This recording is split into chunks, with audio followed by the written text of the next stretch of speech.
This isn't some story I read in a book. This is what happened to me, to my family. It's a reminder that sometimes the deepest rot is found in the people sworn to protect you. The air on the steps of the Oak Haven County Courthouse was thick with the Georgia humidity and the cheap perfume of feigned sympathy. I stood there watching Sheriff Raymond Miller, a man I'd known since he was a boy stealing peaches from my father's orchard, auction off the last 100 acres of my family's land. He swung the ceremonial gavel, a gift from the Rotary Club, and with a crack that echoed louder than a gunshot, he declared, "Sold, to Mr. Jedediah Miller for the outstanding sum of $22,000. Jedediah, the sheriff's grinning, half-wit cousin, stood beside him, looking like a vulture who'd just been handed a carcass. My carcass. My history. My home. If you genuinely enjoy our stories, please subscribe to the channel, tell us where you're from, and what time it is right now. It's always fascinating to know how far our story flows. My name is Frank Peterson. At the time this all began, I was 63 years old, a widower, and for 40 of those years, I'd been the chief records clerk for Oak Haven County. I was a man of paper, of ink stamps and meticulously organized files. My life was a quiet ledger of deeds, titles, and property lines, a history of our small corner of Georgia written in metes and bounds. I retired thinking I'd spend my remaining years tending the pecan groves my great-grandfather had planted, the same groves that had paid for my college education and my daughter's. The groves that were now, according to the law as executed by Sheriff Miller, no longer mine. The official reason was a string of fabricated tax and code violations. It started subtly. A notice about an unpaid drainage assessment from 6 years ago that I had a receipt for. A citation claiming my barn, which had stood since 1928, was 3 inches too close to a property line I myself had verified 2 decades prior. Each claim was a paper cut, small and annoying. I'd drive my old Ford F-150 into town, climb the same courthouse steps, and present my evidence. A clerk, usually a young woman who looked terrified of her own shadow, would apologize for the mix-up. But the mix-ups kept coming, faster and faster, like a drumbeat. Sheriff Miller was the conductor of this orchestra. He'd stop by my farm, leaning against his gleaming patrol car, aviator sunglasses hiding his eyes. "Just a routine check, Frank," he'd say, his voice a syrupy drawl. "Making sure everything's up to snuff. Wouldn't want this beautiful old place to fall into disrepair, would we?" He called it beautiful, but the way he looked at it was covetous, like a wolf eyeing a lamb. He wasn't seeing the history, the tire swing where my daughter Sarah scraped her knee, the front porch where my wife Eleanor and I drank iced tea for 45 summers. He was seeing dollar signs. He was seeing a prime parcel of land bordering the new highway expansion project, a project he had inside information on long before it was public knowledge. The final blow was a lien for environmental contamination. A deputy, one of Miller's loyal attack dogs, found a single, half-empty can of rusted pesticide in the back of my grandfather's old shed. It had probably been there since the Truman administration. They declared it a hazardous materials violation, slapped me with a fine so astronomical it was laughable, $50,000. When I couldn't pay it on the spot, they initiated seizure proceedings. It was all legal, all by the book. A book that Sheriff Miller had written himself. I hired a lawyer in Savannah, a decent man named Sterling Finch. He was optimistic at first. "This is a clear abuse of civil forfeiture, Frank. It's predatory. We'll fight this." But Alistair underestimated the depth of Miller's influence. Every motion we filed was slow-walked or dismissed by Judge Abernathy, a man who went fishing with Miller every 3rd Saturday. Key documents from the county planning office went missing. The local paper, owned by a man on the county commission with Miller, ran a small, buried article painting me as a negligent old farmer, poisoning the local water table.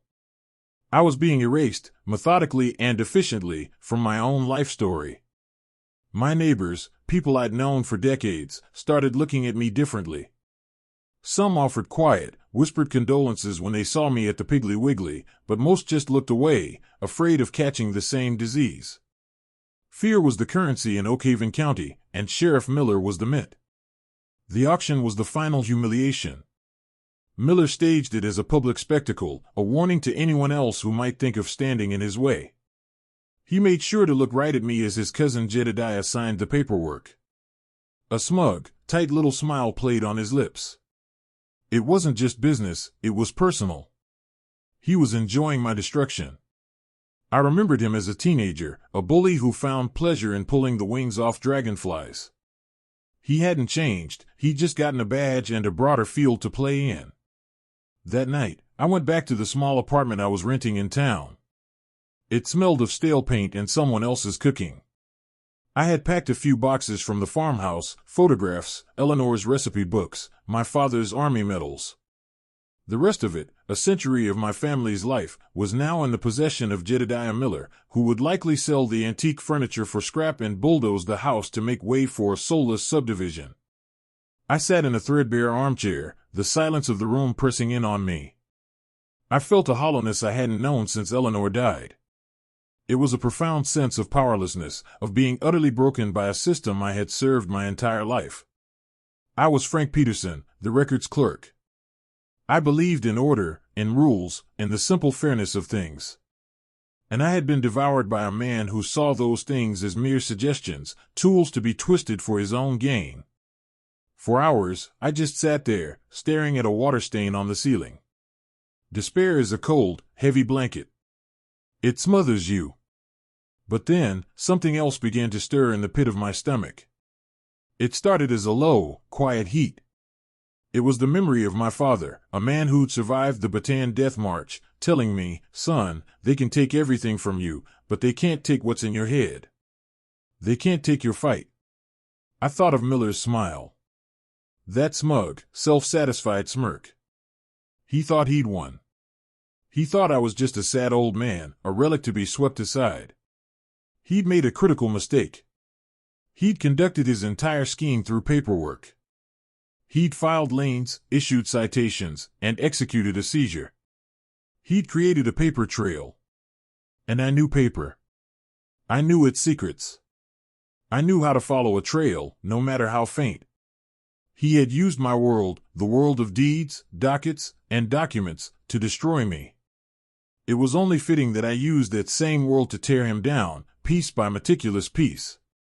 I got up from the chair and walked over to the single box I had labeled work.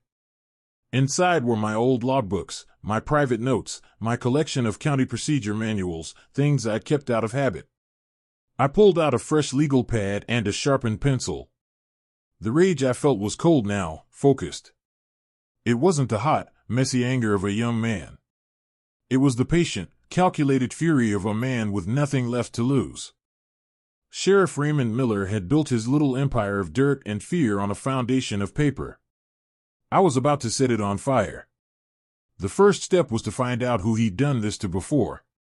Because I knew, with a certainty that settled deep in my bones, that I wasn't the first. I just had to find the ghosts in the machine. And for a man who had been the county's memory for 40 years, I knew exactly where to start looking. I knew every forgotten file cabinet, every dusty archive box in the courthouse basement. Miller thought he controlled the building, but he only controlled the people in it.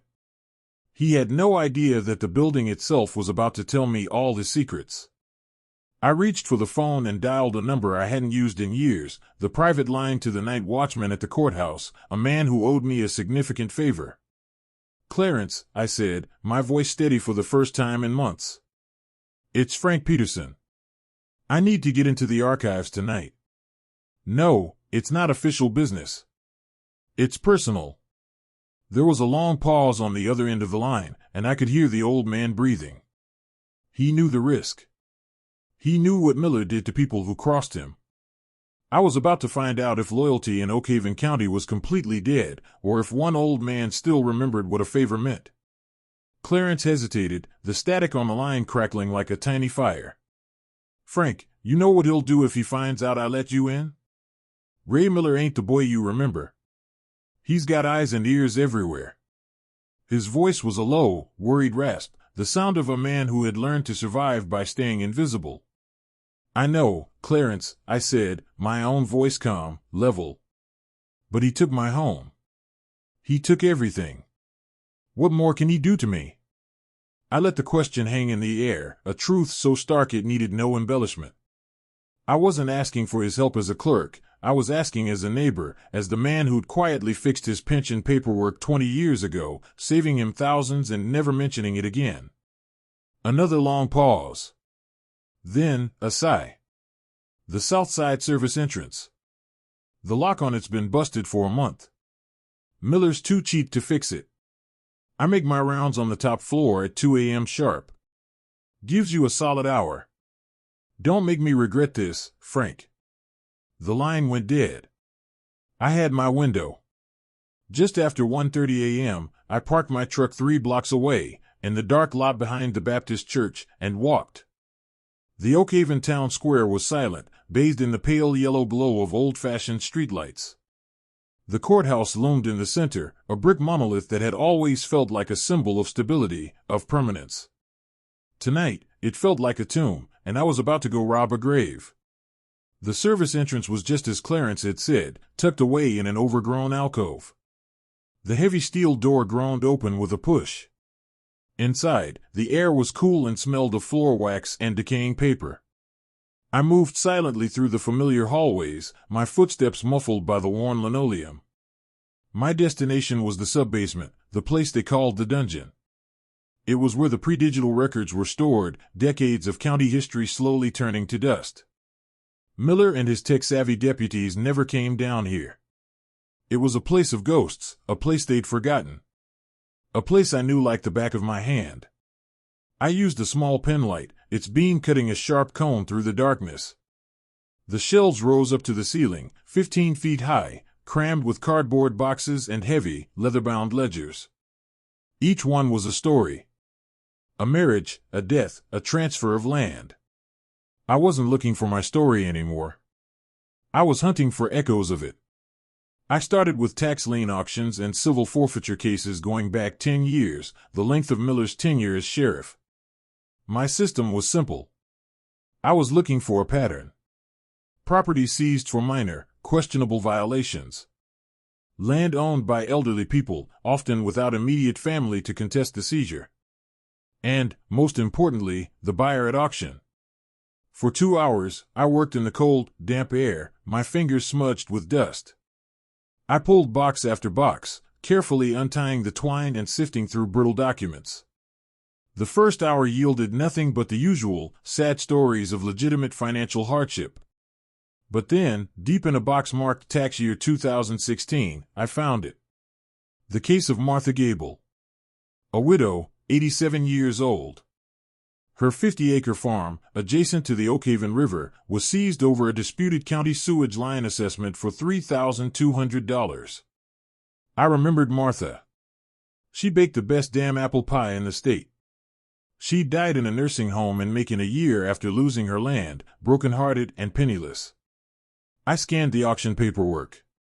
The buyer, a holding company I'd never heard of, Oakhaven Land Development, LLC. The price, $15,000 for 50 acres of prime riverfront property. It was criminal. I pulled out my small digital camera and took pictures of every single page. My heart was pounding, not with fear, but with a grim sense of validation. I wasn't crazy. It wasn't just me. I kept digging. I found another one.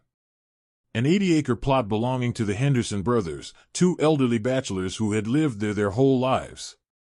Seized for a series of escalating code violations, uncut grass, a dilapidated fence, an unregistered tractor. The buyer at auction? Oakhaven Land Development, LLC. The price was so low it was insulting. I knew I needed to find out who was behind that LLC. A shell corporation registered in the county was a simple matter to look up, especially for me.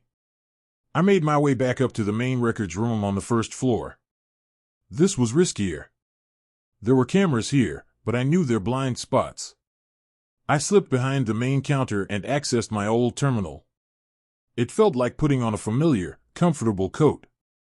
My fingers flew across the keyboard, a muscle memory that 40 years of routine had perfected. I ran a business entity search. Oakhaven Land Development, LLC. The registration documents loaded onto the screen. I scrolled down to the list of managing partners. My breath caught in my throat. There were 3 names. The first was Jedediah Miller, the sheriff's cousin. No surprise there. The second was Harrison Tate, the head of the county commission.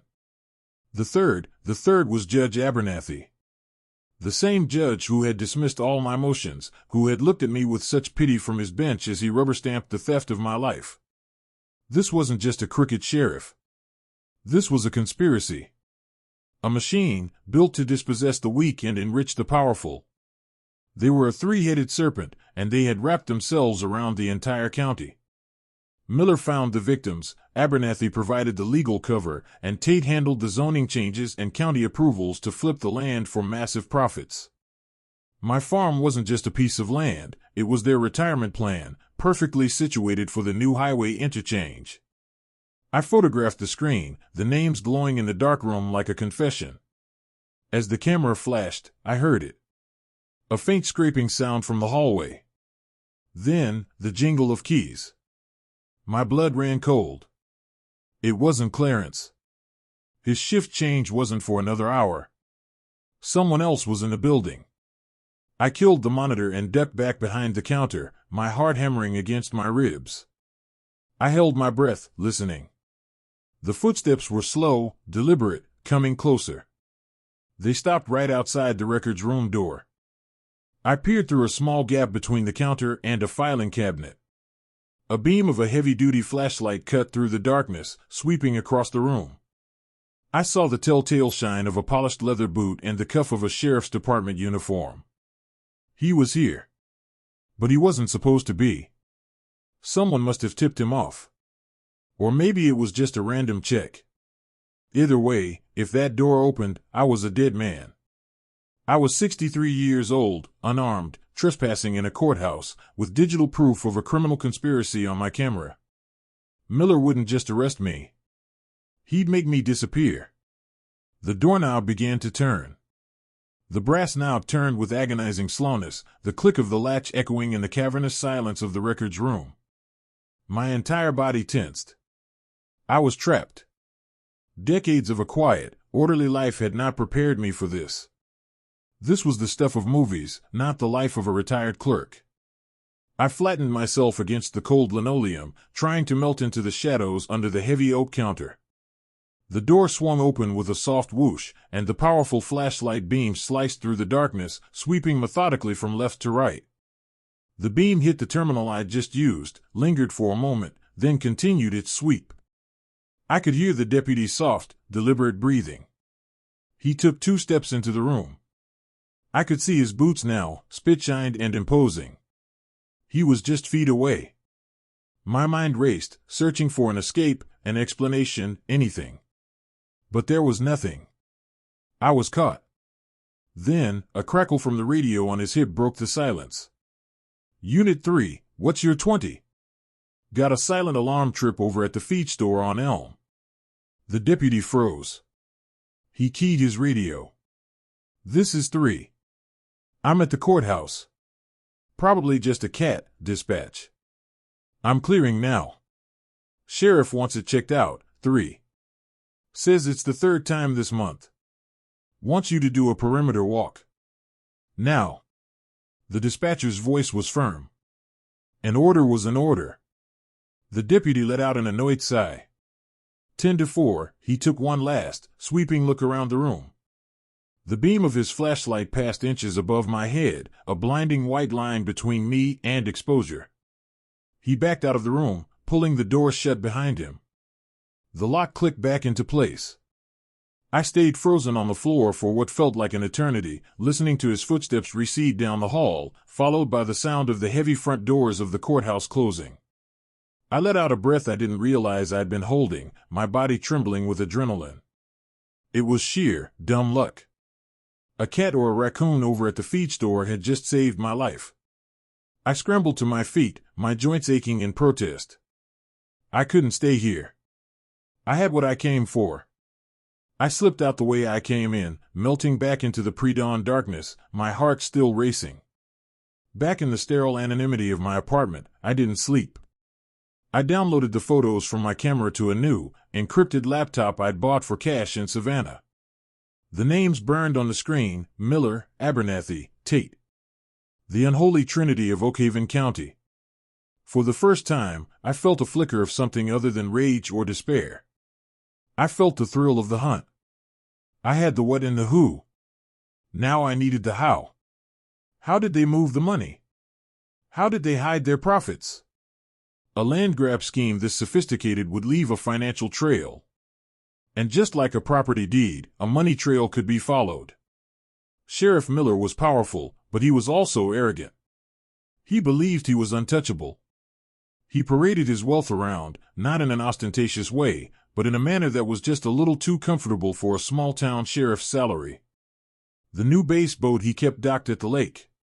The annual fishing trips to Costa Rica his wife posted about on Facebook. The F-250 King Ranch edition he drove, a $90,000 truck. It was all hiding in plain sight.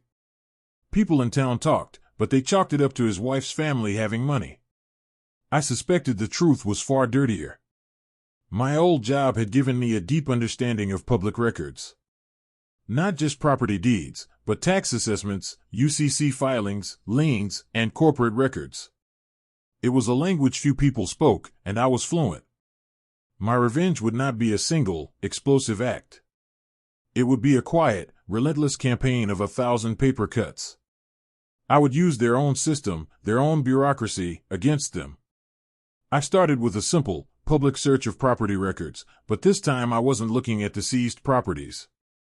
I was looking at the properties Miller, Tate, and Abernathy owned personally. I spent days cross-referencing names, addresses, and dates of sale. It was tedious, painstaking work.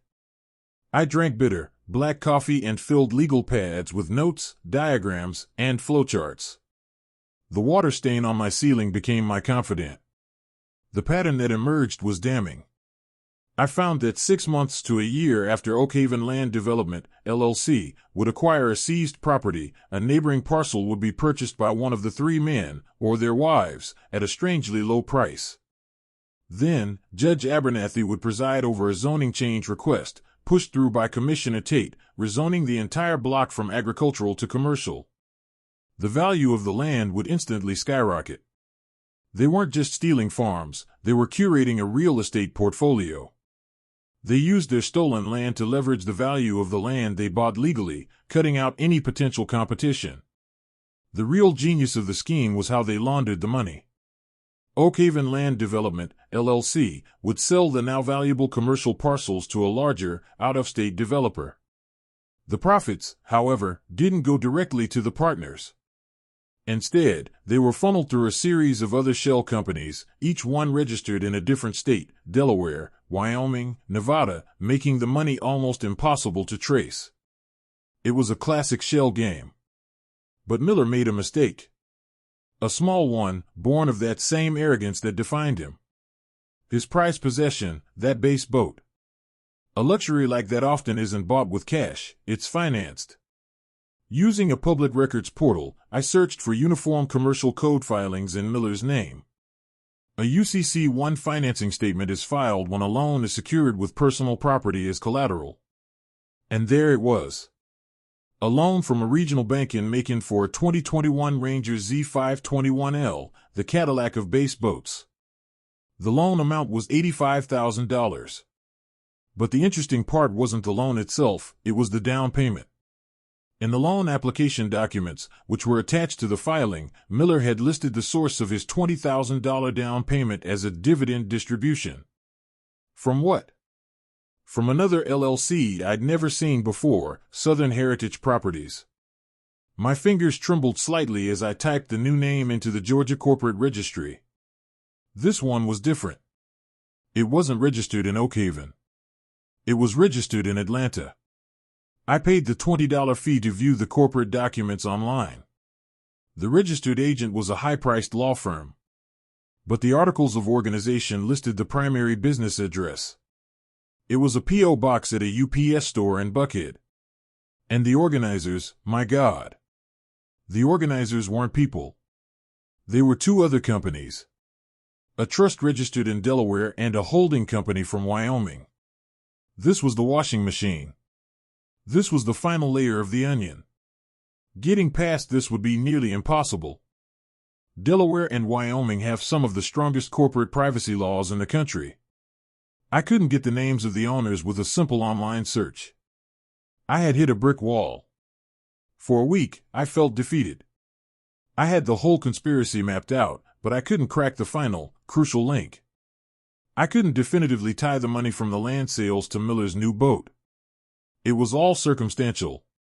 Strong, but not enough to bring to the authorities. Not yet. I needed something undeniable.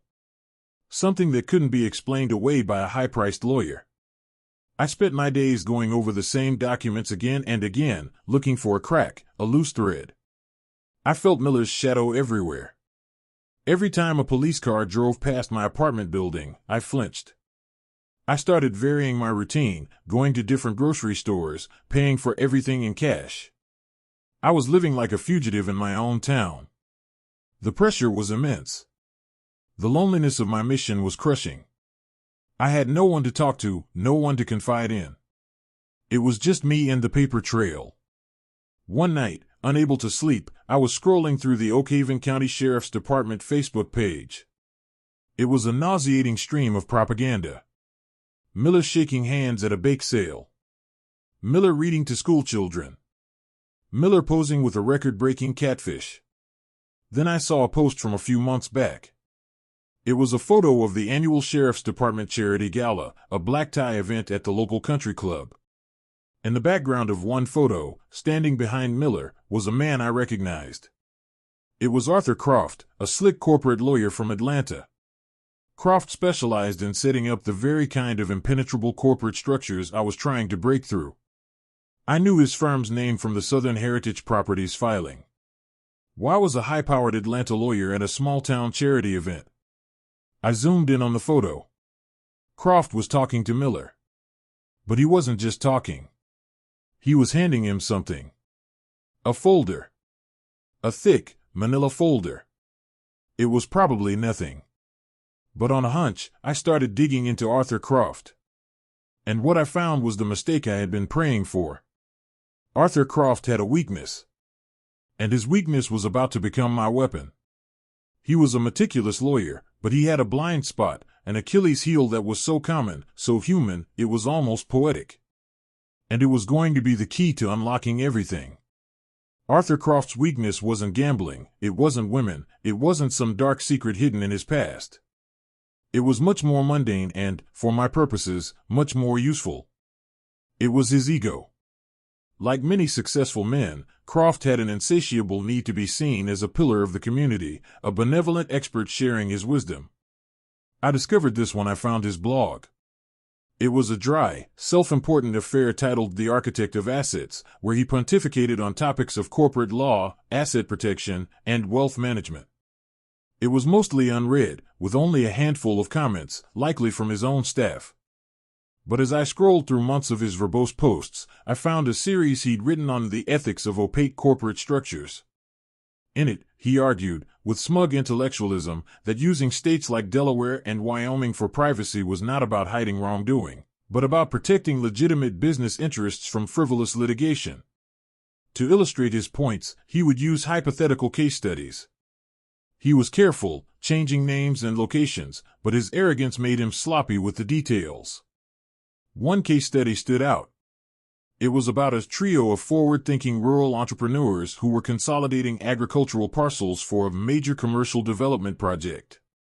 He described their method in excruciating detail, using a local LLC for acquisitions, then funneling profits to a multi-layered structure involving a Delaware trust and a Wyoming holding company to distribute tax-efficient dividends. He was describing Miller's exact scheme. He was bragging about it. He laid out the entire money laundering playbook, step by step, as a testament to his own brilliance. He'd even used the same term I'd seen on Miller's boat loan application, dividend distribution. It was the Rosetta Stone. While it wasn't a signed confession, it was a direct link from the architect of the scheme to the scheme itself. Any competent forensic accountant could now connect the dots. but I still needed one more thing. I needed irrefutable proof that Miller, Tate, and Abernathy were the beneficiaries of the Wyoming holding company. A blog post wasn't enough to get a district attorney to take on a sitting sheriff, a judge, and the head of the county commission. I needed a name on a document. I remembered the folder Croft was handing Miller in that Facebook photo. It looked like a standard legal folder, but what if it wasn't? What if it was the annual corporate record book, something that needed a physical signature from the principals? It was a long shot, but it was all I had. The problem remained, how to get inside that final shell company. The laws protecting it were ironclad. Going through the front door was impossible. So, I decided to build a side door. This part of the plan was the most dangerous. It involved moving from the digital world into the physical one. It required me to get close to the snake pit itself. I learned from Croft's blog that he was the keynote speaker at the annual Georgia Small Business Association conference, held at the Hyatt Regency in Atlanta. I bought a ticket. For 3 days, I became a ghost. I dressed in the anonymous uniform of a mid-level conference attendee, ill-fitting blazer, cheap polo shirt, lanyard with a fake name, David Anderson, Anderson Accounting. I sat in the back of cavernous ballrooms, nursing cups of lukewarm coffee and listening to mind-numbing presentations on tax law and market synergy. I watched Arthur Croft. I studied his routine. He was a creature of habit. He arrived at 8:15 a.m., always carried the same expensive leather briefcase, and drank 2 espressos before his first session. He was constantly on his phone, distracted and self-important. My target wasn't Croft himself, but his briefcase. It was a long shot, but men like him, men who trusted in their own cleverness, often had a single point of failure. They put all their faith in their complex firewalls and legal structures, but they might get lazy with simple things, like the password to their laptop or the security of their physical files. The plan was simple, and its simplicity was its strength. It relied on a moment of manufactured chaos. On the final day of the conference, I positioned myself near the espresso bar in the main atrium, a place of constant motion. I watched Croft get his customary 2 shots and then moved to the high-top table where he always sat to check his emails. I had a full cup of hot coffee in my hand. My own hand was trembling, not from age, but from a potent mix of terror and resolve. This was it. There was no going back after this. I took a deep breath and began walking towards him, my path a carefully calculated intersection with a waitress carrying a tray of pastries. As I drew near Croft's table, I stumbled, as if my foot had caught on the leg of a chair. I lurched forward, colliding with the waitress. The pastries went flying. My hot coffee sloshed forward, a perfect arc of brown liquid that splashed all over the front of Arthur Croft's immaculate, $1,000 suit. Oh my God! I yelled, playing the part of the clumsy, apologetic old man. I am so sorry. Croft leaped to his feet, cursing, swatting at his chest. You idiot! This is Brioni. The waitress was apologizing, people were staring, a manager was rushing over. It was perfect chaos. For 10 seconds, all eyes were on the scene, on the sputtering, coffee-stained lawyer. No one was looking at his briefcase, sitting on the chair beside him. No one except me. In that brief window of distraction, while I was babbling apologies and dabbing at his suit with a napkin, my other hand slipped down, unlatched his briefcase, and slid out my prize, his laptop and a single, thick manila folder that had been sitting right on top. I slipped them into my own, identical-looking briefcase which I had placed on the floor next to his chair. I then snapped his empty case shut. The entire switch took less than 5 seconds. Let me pay for the cleaning, I insist, I said, fumbling for my wallet, continuing the act. Just get away from me, you old fool, Croft snarled, stalking off toward the men's room, leaving his now empty briefcase behind. I offered a final, profuse apology to the manager and the waitress, then calmly picked up my own briefcase, the one containing his life's work, and walked away, my heart trying to beat its way out of my chest. I didn't run. I walked at a steady, measured pace through the hotel lobby and out into the Atlanta sunshine. I got into a waiting taxi and didn't look back. In a cheap motel room miles away, I opened the briefcase. The laptop was there, and so was the folder. My hand shook as I opened it. The cover page read, Southern Heritage Properties, LLC, Annual Report and Partner Filings, Confidential. I slowly turned the page. And there they were. Signatures. Scanned copies of driver's licenses. Social security numbers. And the percentage of ownership for the 3 beneficiaries of the Wyoming holding company that owned it all. Raymond Miller, 40%. Harrison Tate, 30%. Walter Abernathy, 30%. I had it. I had the smoking gun. The undeniable, irrefutable link. I sat on the edge of the lumpy motel bed, the documents spread out before me, and I started to laugh. It was a strange, raw sound, halfway between a sob and a cheer. Miller and his friends had built a fortress of legal walls to hide their crimes. And I, Frank Peterson, the 63-year-old retired records clerk, had just walked in and stolen the blueprints. But having the proof was only half the battle. Now I had to decide how to use it. Going to the local authorities was suicide. The GBI, the Georgia Bureau of Investigation, was an option, but even they could get bogged down in politics, especially with a judge involved. I needed something louder. Something that would explode with so much force it would vaporize their entire world before they even knew what hit them. I needed a bigger stage.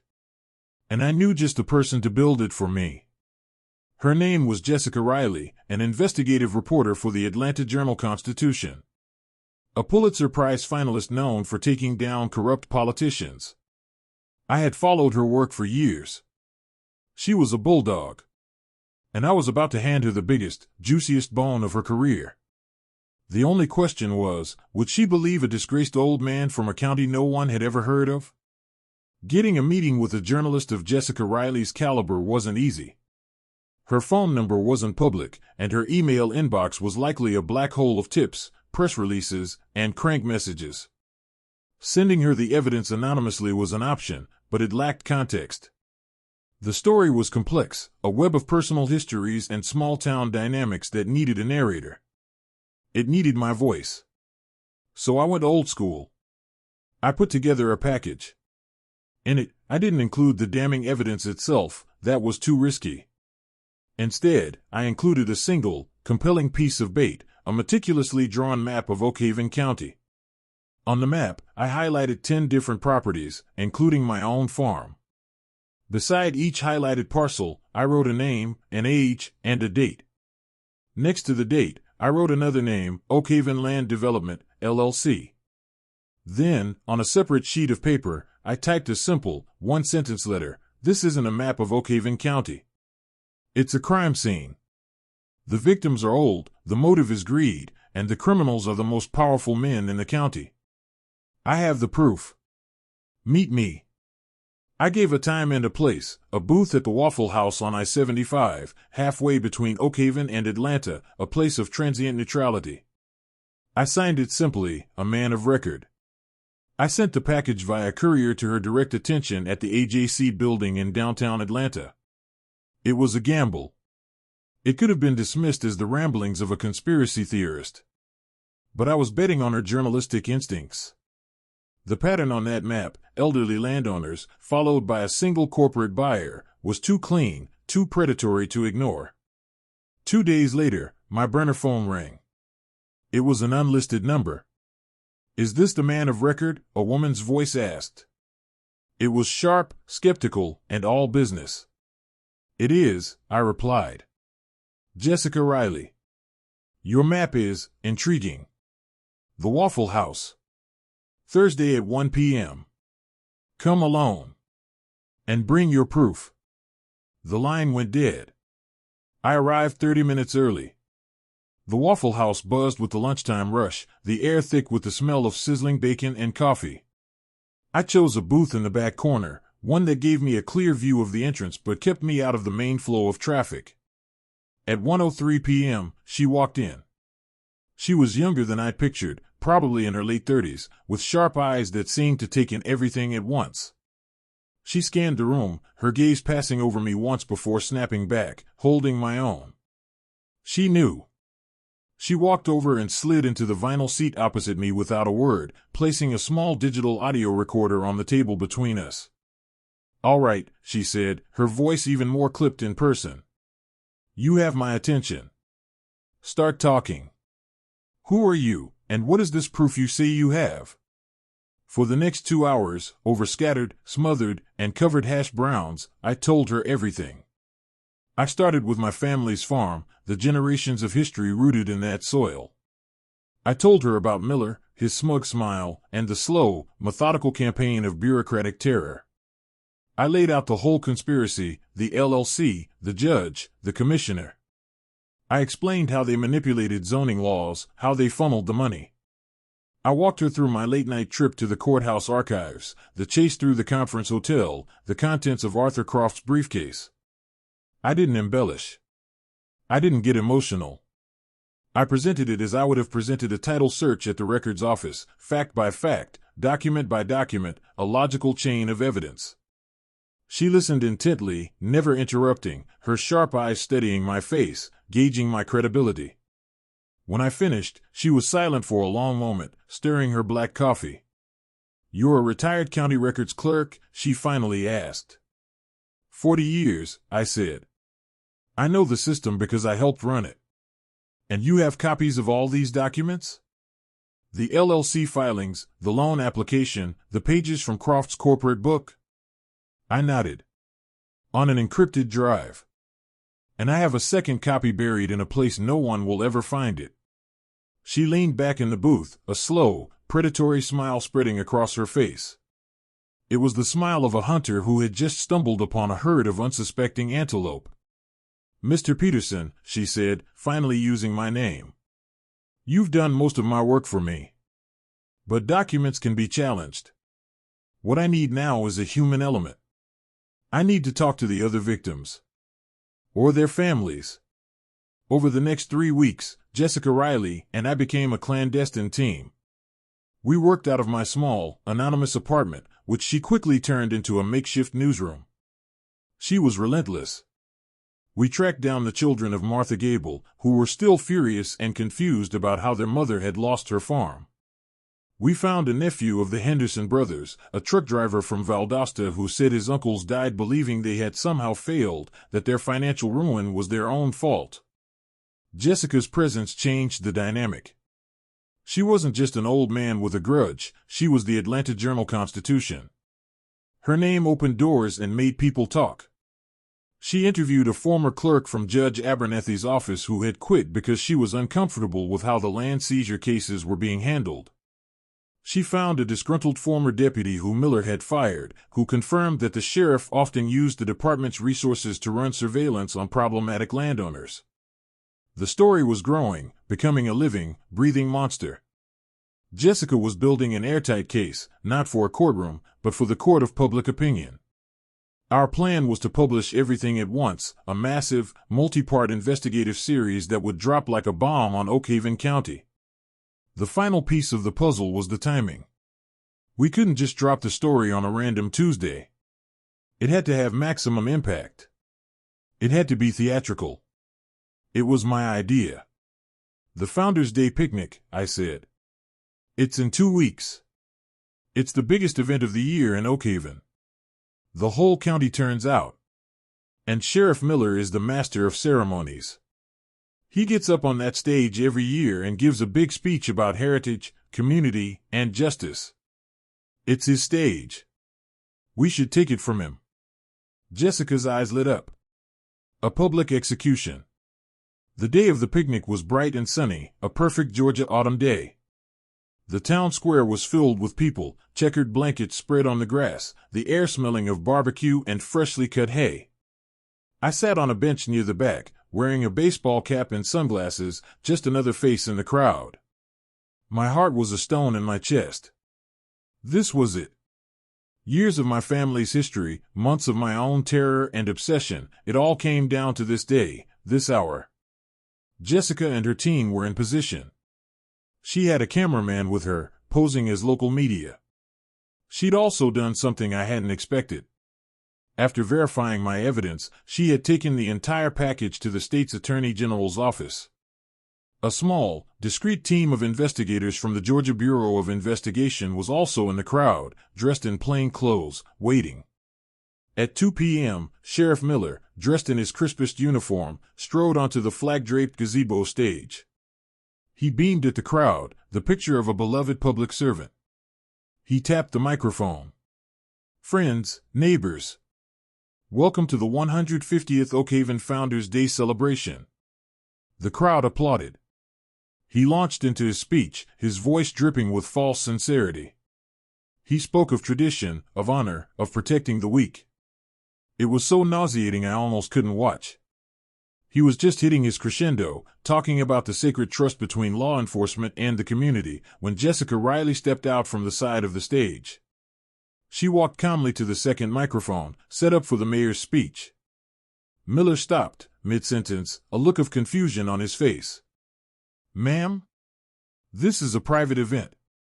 "Sheriff Miller, Jessica Riley, Atlanta Journal-Constitution," she said, her voice clear and amplified, silencing the crowd. "I have a few questions for you. Can you tell the people of Oakhaven County about Oakhaven Land Development, LLC?" Miller's folksy smile froze on his face. It was like watching a statue crack. A murmur went through the crowd. I don't know what you're talking about," he stammered. "Then let me refresh your memory," Jessica continued, her voice like ice. "Can you tell us how that company, owned by your cousin, managed to acquire the Gable Farm, the Henderson Farm, and the Peterson Farm, among others, for pennies on the dollar at auctions overseen by your department?" Miller's face went from pale to beet red. He looked out at the crowd, at the faces of his neighbors, now staring at him with confusion and dawning suspicion. He saw Judge Abernathy and Commissioner Tate in the front row, their faces ashen. He opened his mouth, but no words came out. He was cornered, trapped in the spotlight he loved so much. And just at that moment, as the entire town watched in stunned silence, 2 GBI agents began walking calmly, purposefully, from the back of the crowd, directly toward the stage. They weren't running. They didn't have to. The 2 GBI agents moved through the parted crowd with a quiet authority that was more terrifying than any siren. They weren't Oakhaven. They were outsiders, immune to the tangled web of favors and fear that Miller had woven. They walked up the wooden steps of the gazebo, their expressions unreadable. One agent, a tall man with graying temples, leaned toward the microphone Jessica had used. "Sheriff Raymond Miller," his voice boomed across the silent town square. "You are under arrest for violations of the Racketeer Influenced and Corrupt Organizations Act, conspiracy to commit wire fraud, and public corruption." A collective gasp rippled through the crowd. Miller stood there, paralyzed, his face a mask of disbelief. The charming, powerful sheriff was gone. In his place was just a man, small and exposed, his world collapsing in real time on a jumbotron that was supposed to be showing happy families eating pie. The second agent stepped behind him and, with a swift, professional movement, pulled Miller's hands behind his back. The sharp, metallic click of the handcuffs being secured was the only sound in the square. It was the sound of an empire falling.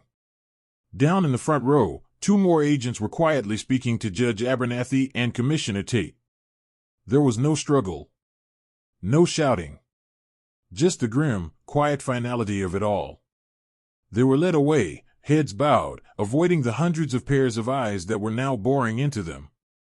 The eyes of their neighbors. The eyes of the people they had sworn to serve and had instead preyed upon. I watched it all from my bench at the back. I felt no elation, no surge of triumphant joy. I just felt a profound sense of quiet. The roaring fire of my rage had burned itself out, leaving behind only the cold ashes of what had been. I had done what I set out to do. The machine was broken. The serpents were headless. Jessica Riley's story broke online at the exact moment the handcuffs clicked shut. It was a masterpiece of investigative journalism. It laid out the entire scheme, complete with scanned documents, quotes from the victims' families, and a timeline of the corruption. It was undeniable. By sundown, it was the lead story on every news channel in the state. Oakhaven County was suddenly famous, a byword for small-town corruption. In the weeks that followed, the legal system, the real one, ground into motion. Arthur Croft, the arrogant lawyer, seeing the writing on the wall, was the first to flip. He gave the prosecutors everything, detailing the entire conspiracy in exchange for a lighter sentence. With his testimony, the case against Miller, Tate, and Abernathy was sealed in iron. They all took plea deals rather than face a jury of the citizens they had betrayed. They would spend years in federal prison, stripped of their titles, their power, and their stolen wealth. The state put the seized properties into a trust. A long legal battle began to return the land to the original families or their heirs. I was told I would eventually get my farm back, or at least the monetary value of it. The wheels of justice, I learned, turn excruciatingly slow, even when they're moving in the right direction. But it was enough. I never moved back to the farm. The memories there were too thick. The ghost of what had been done was something I couldn't live with. I sold the land back to the county trust, which designated it as a protected park, naming it Peterson Grove in honor of my family. I used the money to buy a small house on the coast, near Savannah, where I could smell the salt in the air and watch the container ships glide by on the horizon. I saw Jessica Riley one last time. She met me for coffee before she left to follow her next story. She had won a slew of awards for her Oakhaven exposé. She was a star. "You know," she said, swirling her cup, "I've taken down senators, corporate CEOs, all sorts of big shots. But I've never had a source quite like you, Frank. You were meticulous. You were brave." I wasn't brave, I told her, and I meant it. I was just a man who ran out of options. They left me with nothing but the truth, so I used it. We shook hands, and she left. I never saw her again outside of a TV screen. My life is quiet now. I walk on the beach. I read books. I spend time with my daughter and my grandchildren when they visit. I am at peace.